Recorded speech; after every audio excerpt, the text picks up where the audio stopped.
My name is Heather Noe.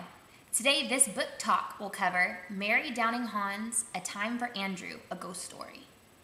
Do you like scary stories? A shadowy face in the attic, mysterious noises in the basement. Well, Drew Tyler does not.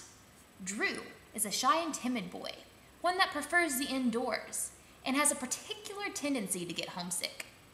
When Drew's sent to live with his Aunt Blythe for the summer in her creepy countryside mansion, Drew's convinced that either he's going to be bored out of his mind or that something terrifying will happen. Well, ladies and gentlemen, Drew will soon find out how exactly right he is. At dinner one evening, Drew sees a name carved into the table. It says Andrew.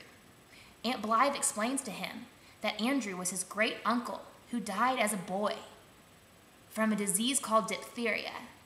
It was he who had carved his name on the table right before his untimely death.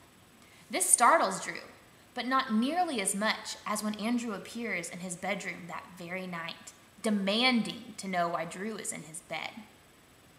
Andrew, who looks so much like Drew they could easily be twins, does not know he's dead.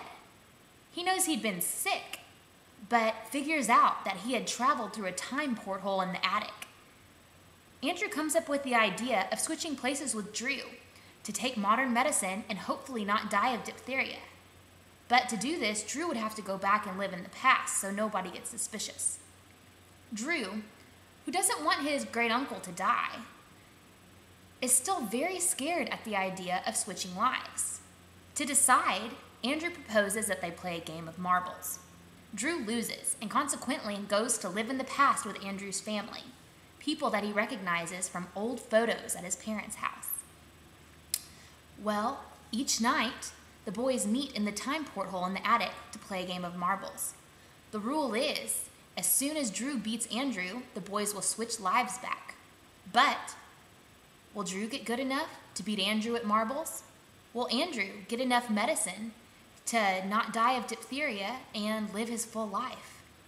To find out, you're going to have to check out Mary Downing Hahn's A Time for Andrew, a Ghost Story, and find out for yourself.